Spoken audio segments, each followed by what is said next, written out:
There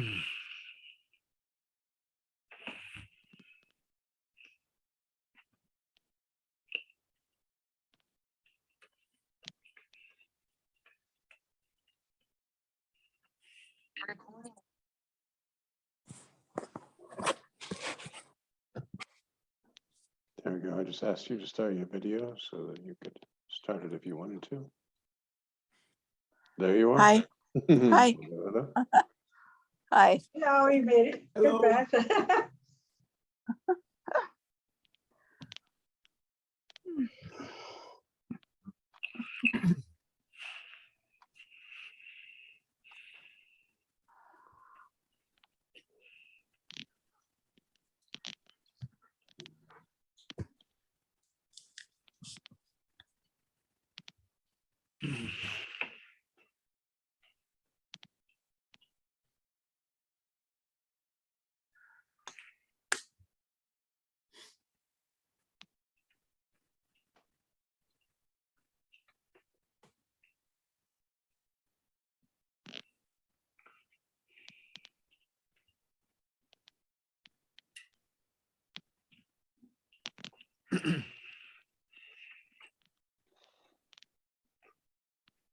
I'm not thinking of the name of the guy that he hasn't been back for a couple weeks.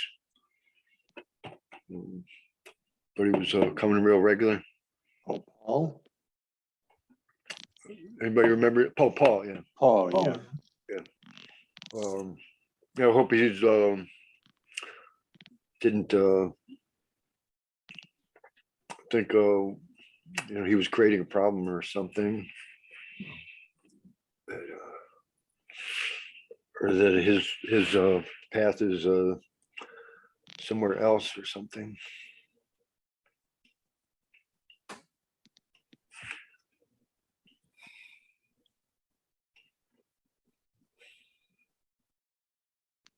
Well, the last time he came, I wasn't there that day, but the last time he came, John decided he had to erase some of the dialogue Yeah, because it was not relevant. yeah, And maybe he felt that he wasn't relevant. yeah. Yeah, I mean, the decision to erase it was based on people emailing in and just saying that, we've come to this and listened to Ramakant Maharaj Yeah, and the I agree. teachings, and there was a lot of, different things, and everybody has their own thing. And as long as you're remaining with selfless self, no matter what it is you're doing, and you know yourself in a real sense, then offense shouldn't be like there shouldn't be like a personal offense, because there's no person to be offended. Right. Right. And if Yeah. there is a person to be offended, Yeah. then more work is to be done. More work to be done. Right. Very good. Yeah. Well, I know more work is to be done for me, but that I'm not gonna. And also too, see, that's another thing. When you know yourself in a real sense, your character may still behave oddly, may still do things that, and that's when you just, okay, in that moment, you're like, oh, you know what? I don't know what happened. I got away from it myself. Sorry. And you move on, but you have no mentation about it. It's just, you know that it was an instance. And there are times when you behave in such a way that it's like, wow, I can't believe you behave in such a way. Well, I can apologize for that, as far as knowing that within the dream that there was some bad behavior going on, but I don't then identify with that behavior as my behavior and sit there and say, oh my God, my spiritual journey, that wasn't very good. And am I failing or anything? No, it was this puppeteer that is your own selfless self is acting and moving about based on just the five elemental kind of, the storm. The sun doesn't sit there and say, oh, I must have been very bad because all these clouds are covering me today. So I must not be very beautiful because look at all the clouds that are covering me. Or on a Mhm. sunny day, it doesn't sit there and say, I am the sun. No clouds Yeah. dare come near me. And then another cloudy day comes and it's like, oh, I'm all depressed. This is Yeah. why, you know yourself in a real sense. These are just occurrences. The 5 elements are going to do what they do, Yeah. even through this body form. The gunas are operating in the body-based illusion. Of course, gunas are a concept, and it's not true, nor is the body true. However, within the body-based illusion, there are gunas operating and moving about these forms, and then we identify with one of the forms as ourself. But if you know yourself in a real sense, then all forms are myself, or no forms are myself, because I'm absolutely formless. Imagine the space in the room suddenly is seeing with these eyes the space, what's inside the space. But there's nothing truly inside the space. And the space that's seeing says, oh, there's a lot of things here. No. And what's my relation to these things? Well, if I identify with this body form that's seeing these objects, then I say my relationship to these things is subject to object. We're relational. There is a relationship between myself and the desk and all this sort of stuff. But if I know myself as the space, just with the eyes seeing what's inside my own self, then I'm none of this. Or I'm all of this, because all of this is appearing within that space. And without these eyes, I would not see what's occurring within the space, because I would just be the space. But now I've been given, so to speak, the window into my own self to see what's all going on in this illusory world. And if I know I'm the space, just using these eyes to see inside, I say, wow, look at all this stuff that is not. Because I know I'm the space in which all this is occurring. So all of these are just appearances within my own self. None of it is myself. I have no relation to it. Unless, of course, I identify with an object and I see the objects and I forget I'm the space. Instead, I identify as one of the objects. And then I see that objects, there's a thing called time, and time erodes objects. Uh-oh. If I'm an object, I can be eroded, meaning death. Mhm. You know? Mhm. Mhm. Or like a cup. If you wash this cup from now for 20 years, it fades. No matter how nice the cup is produced or whatever, or designer cup or whatever, it fades because of the washes. 20 years of washing, the cup fades. That's if it doesn't just break because it becomes so kind of used and deteriorates. And if I believe I'm an object that deteriorates, uh-oh. But if I know myself as the space in which all this is appearing, I'm the space, whether there are objects within the space or not. And whether I'm seeing within myself or not, there's still space.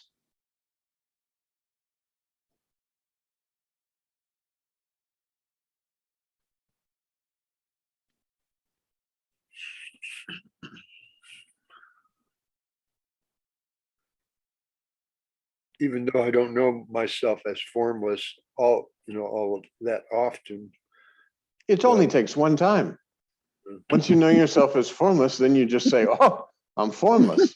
I've forgotten my formlessness. I just have to refresh my memories. I'm formless. So if I say, I'm not formless all the time. Well, if I know myself even once as the formlessness, then how could I be in form? Because I'm formless. I'm not thinking about my formless self in this moment. I'm thinking about the illusory occurrences that are not happening and trying to make believe that they're happening. And somehow following a mind flow that says this is happening, because I attach the mind flow to being inside here. Only because I identify with a body, therefore they're my thoughts. No, these are just thoughts flowing, coming and going and coming and going. And you actually are a thought. This concept of being a body is a thought within that flow. Yes, hi, Jordan. Jai Guru. Good to see you, John. Sorry for being late. All good. But just bouncing right off that, like that topic, like, you know, the big joke is, or at least has been for me, is that all these years, subject to trying to perfect or improve this so-called like defected me, you know, whatever society said, and the joke is like, even I feel like even Ramakant would say, if I were to even try to perfect the self, that's still believing in an illusion. Like ultimately there is no me. Like yeah, I say I'm gonna go to work, and you know, you guys know that, like, kind of thing, but like, yeah, it's wild. And you're right, like it's just glimpsing that, seeing the truth once, like it's almost like the jig is up. Like I still get fooled and fall into it for a few hours at a time, you know, and go to the mantra or just space. I don't know, beyond that, like just the only way like my brain articulates is like what I was looking for, like that things are okay. And I'm not saying like there's not a bunch of stuff that comes up that isn't okay, but it's like okay beyond, it doesn't matter. Like I used to think it's like, oh well, it's got to be some dopamine high, you know, like I was a pleasure seeker kind of like behavior to alleviate suffering. And it's like it's seeing through the whole game, and I guess it frees up time in this illusion, so I'm not wasting it facing it. Anyway, thanks for listening, guys. That's just my experience. Absolutely. Thank you. Mhm. Yeah, once you know yourself in a real sense, the concept of suffering doesn't make sense anymore. Who is to suffer? Yeah. Mhm. There can be pain, there can be momentary sadness, emotions come and go, but suffering, there's no mentating about something over and over. Oh my God, this will never end. Well, this is not happening. And it ends simply by just remaining with my selfless self. Because whether it's there or not, it ends. And that's why Maharaj says, where all experience ends, there you are. Experience, whether it be the mental experience or the physical that you're identifying with an action and saying it's my experience, there you are.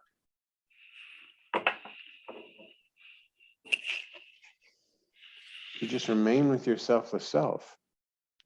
The magic And memory, eraser.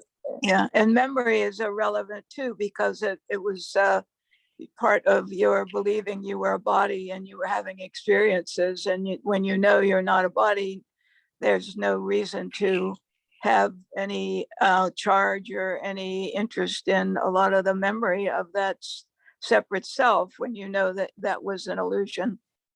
Exactly. Mhm. Yeah, there were lines that the actor on the stage was acting at the time. No need to fret and worry and go No, over them. And that's right. no also need to sit there and say, oh, that time was so wonderful, it'll never happen again. These were just the lines that were occurring in the moment that Yeah. you're now looking back on and saying, oh, because really your experiences are just spontaneous. Yeah, it's like if that repetitive thought that would tell Jordan in this story, like that just, you know, and I've, you know, even after making amends for certain things, but that just inherently like I'm a bad person, you know, and then the joke is, hey bud, I'm not even a person. That's what I kind of like feel like in my mind, and then it like stops. Exactly. Exactly. Yeah. Well, and the whole making amends is to clear that thought process, because number one, at least when you go back to make amends, a lot of times your mind had locked in who that person was at that specific time, and you don't see that time progressed. You're just stuck there and you're just Yeah. mentating. So to go back and make amends and say, you know, I was wrong and I did this or that, even though you know yourself in a real sense, you are clearing the field, because you're not having these thoughts about something that you're identifying with. You know, all these illusory layers, and the more you remain with your selfless self, the more it will be for you to spontaneously in the moment say, whoa, sorry about that. That was kind of off the wall, or apologies for my comment or whatever. Yeah. Yeah. But you're not mentating, you're not beating yourself, you're not creating a someone that is a bad something, because you're nothing. You are the formlessness, and all this is just dancing around. That's a perfect example when Ranjit Maharaj talked about when you're sleeping, if you kill a cow, which in India to kill a cow is like, this is a horrible offense. Yeah. You know, and he says, if you kill a cow and then you wake up the next morning, you don't go and turn yourself in, because, and nor do you have to do a penance. And it's the same. It's like, you don't have to sit there and say, oh, I'm such a terrible person. Okay, if something, and this is also not a free, like Maharaj all the time says, he says, this is not a get out of jail free card, do whatever you want, because all you'll be doing is piling on more illusory layers. If you start to believe, you know what, I'm the self, so it doesn't matter what I do, I can do whatever I feel like doing. Well, this is a problem, because then you have created a sense of doership and saying that I can do whatever I want. Well, this is more egoistic. And if the ego mixes with spirituality, that's a very crazy mixture, especially when you sit there and you say, I have realized the self. It should be that this I that thinks it's realized the self has been erased. You know what? There was only the self. All these things that I thought that were other, they were not. There is just this. I am that. Because there is nothing other than that. So I don't have to look at the forms and say, oh, I'm not this form, I'm not that form. No, I am that. And when you know yourself in a real sense, and that's why, Keith, when you say, when I know myself as formless, but sometimes I don't, but once you know yourself as formless, then I am that. And nothing else is.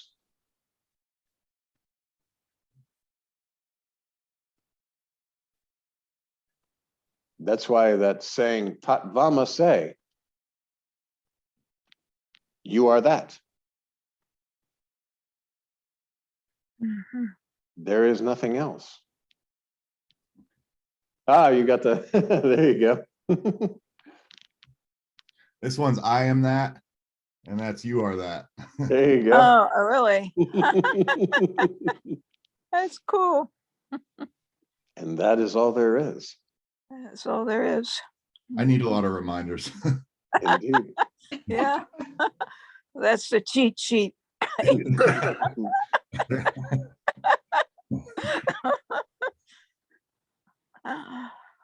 No Yeah, well, person, no karma. Before I went to India, I read those Mahavekyas over and over and over and over again. And, you know, it's like Tadvama Se, and then Sarva Kavidam Brahma, which is like everything is Brahma. And then all these, I didn't know exactly the pronunciations of them, but I would read them each night. That along with Shivoham, where it says, you know, I am not the body or the wind or the any of those things. That's a very beautiful hymn, that Shivoham that they sing in the ashram. And so I would read that, and it's just, you know, like Maharaj says, you're refreshing your memories. None of this illusory happening is true. This concept of John is not true. And when I remain with my selfless self, I know myself in a real sense. Again, the space that suddenly has eyes to see inside the space, and then forgets it's the space, so starts seeing object to object. But the eyes that are seeing, the seer, and this is why Maharaj says, remain with the seer is the space. The seer is none of the objects. This body is like a telescope to see inside the consciousness that was created spontaneously because you think or you know I exist. And whether this body is here or not, you are. And that's why meditation is so important. You only have to know yourself. Just touch yourself just very briefly, so that I am that. And that's why I think we spoke about last week, you can remain with that sense of presence. And while there's a duality, you remain with presence. Okay, there's a sense of presence. And now I start to identify myself with the presence more and more, rather than the body. And I go about my daily life, identified as the formlessness in which all this is occurring. And the more I remain there, it will unravel. And there will be the dawning realization that everything is appearing on the presence, and I'm observing the presence, and I'm observing the objects within the presence. And I'm outside. I'm outside the total bubble. There's no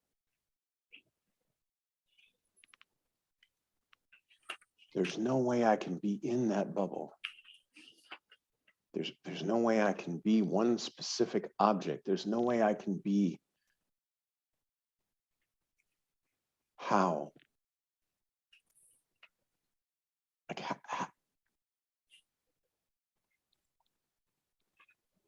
you cannot.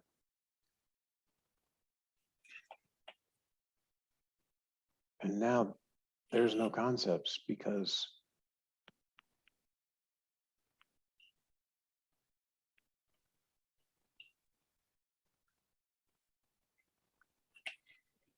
there's not even illusion, because there's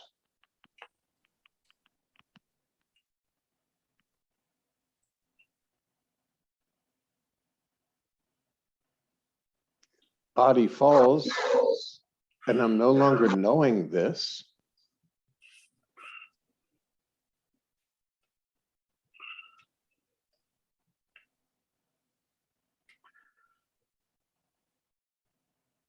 Because there's nothing to know. There's no,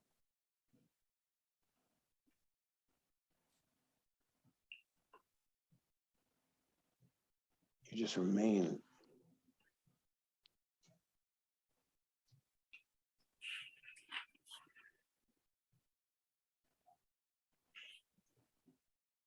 And you go deeper and deeper and deeper. And like Maharaj says, the joy, the spontaneous happiness. How can I seek happiness or pleasure or anything in this world that I know I have no relation to at all?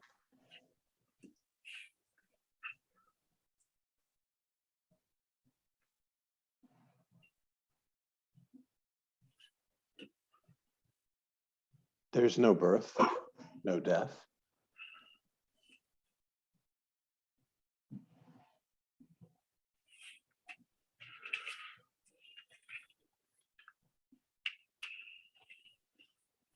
The concept of individuality absolutely doesn't make sense, because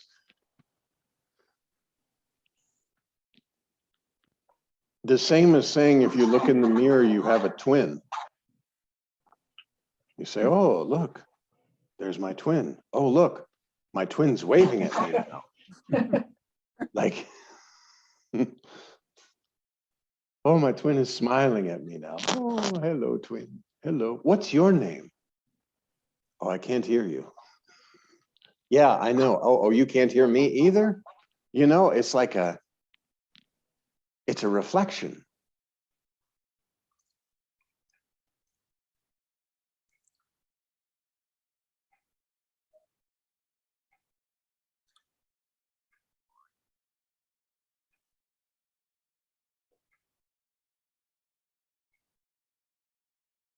Hmm.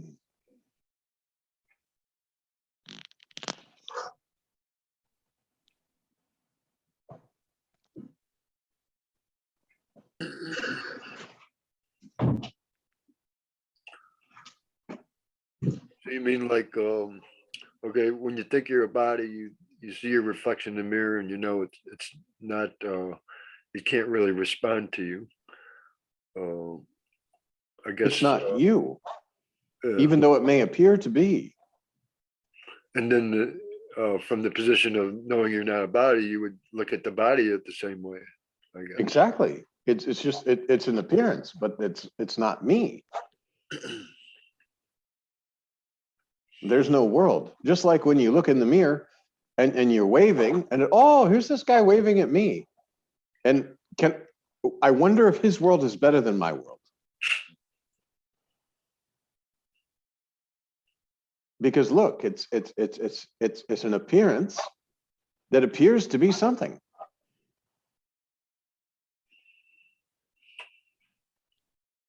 An imagination, concepts.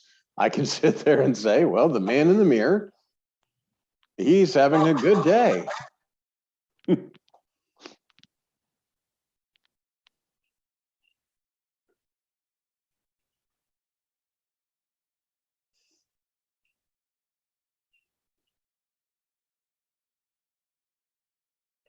He's having a conceptual day. Yeah, well, it would be my concepts that were creating a life for the man in the mirror. I could even wonder if he has a family back behind the door that I see in his mirror.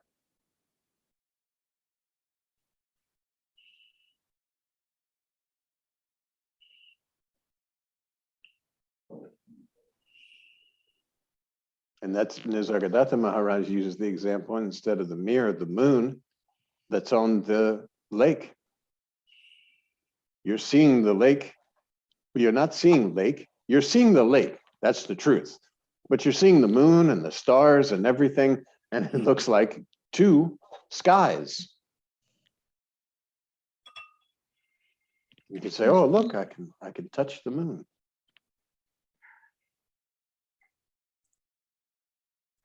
But then when you touch it, of course, it then, you know, it's a reflection. Or the mirage in the desert. Ramakant Maharaj uses that example all the time of the deer who's walking in the desert and he sees a nice lake and he goes, but as soon as he sticks his nose in, it's just sand. So that's the reality dawning. Like prior to sticking his nose, conceptually, he can create all kinds of things like, oh, I'm going to quench my thirst. I think I'll take a bath too. It's so wonderful, so beautiful. But then reality hits, oh, it's not true.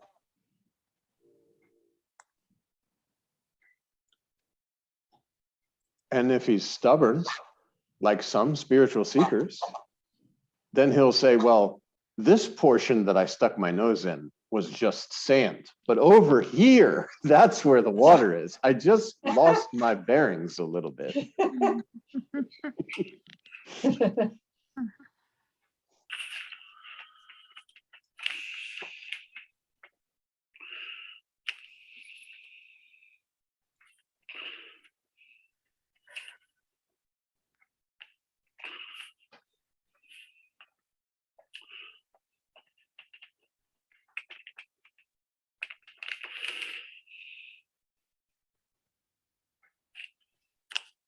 You really are formless. If you weren't, you couldn't discover this truth because you'd have to imagine it. And you know very well the difference between imagination and reality.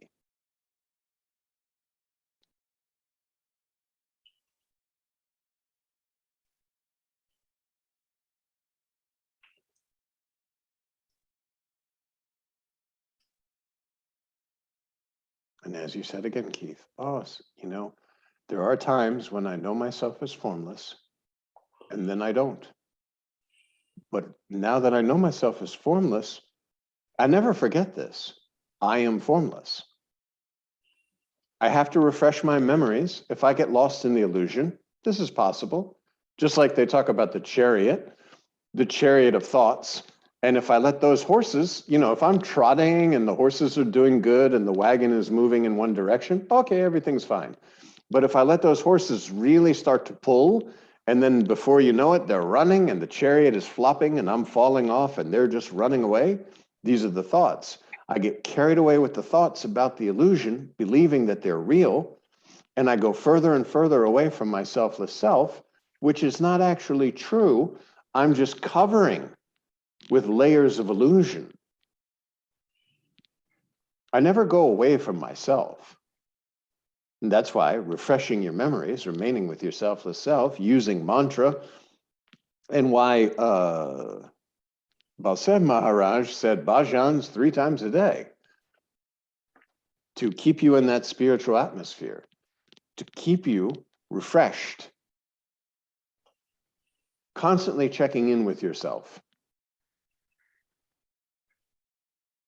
And now that you know yourself in a real sense, if you do start to get lost in the illusory world for whatever reason, you can easily fall back. Oh, have a big decision to make in the illusory world. Should I think about it and write a whole list of pros and cons and all that? Or should I just remain with my selfless self?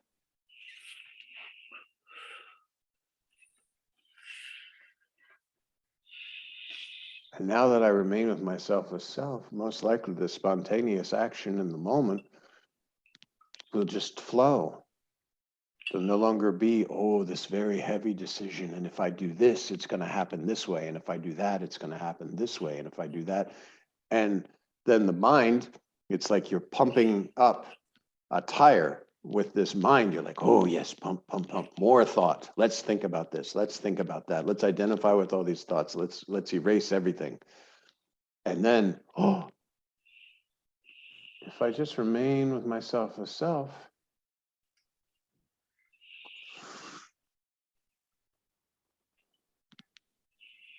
maybe I just wind up walking and I see myself making some tea or sitting and watching a little television or whatever.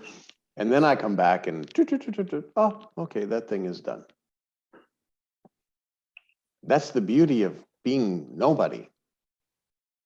Mm. And how they talk about you can pour the water into a cup, you can pour the water on the floor, you can pour the water in a vase, all because it's formless and it just flows. So as your own self, if you remain with your selfless self, it's all spontaneous action in the moment, which the funny thing is, it is anyway. It's not like you are actually, oh, now I'm spontaneous. And prior to that, I was not spontaneous. You're still spontaneous action in the moment. It's just identification with the sense of doership that creates this concept of I'm doing, and therefore there's a cause and effect created.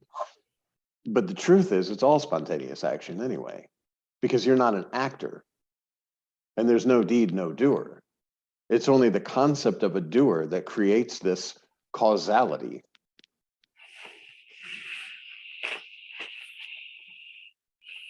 That's why when people say, oh, what's the cause of the world or the cause of this? Well, causality is only there when you are there. If you know yourself in a real sense as the formlessness, then causality doesn't make sense. What is to cause what?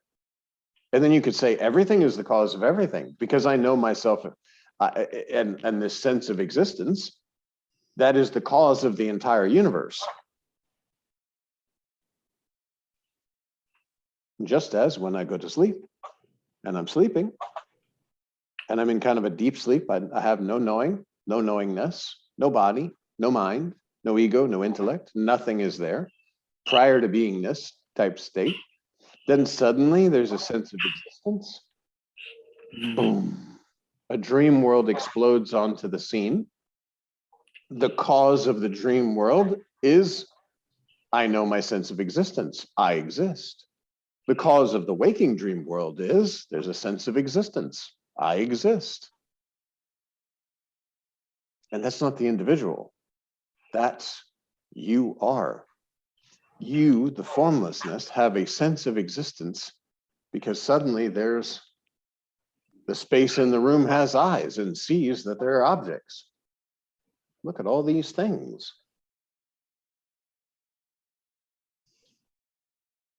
What is my relation to these things?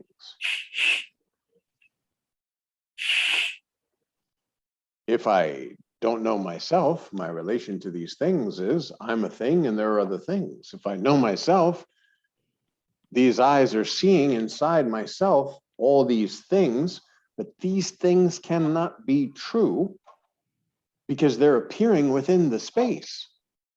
And I am the space that's providing the background for all these appearances. But I have no relationship to the appearances at all.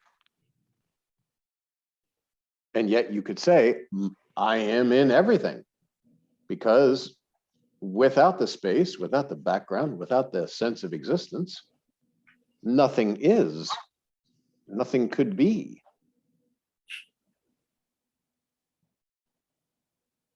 And yet it's not true, so it's causeless.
Oh, I just saw it 7:52.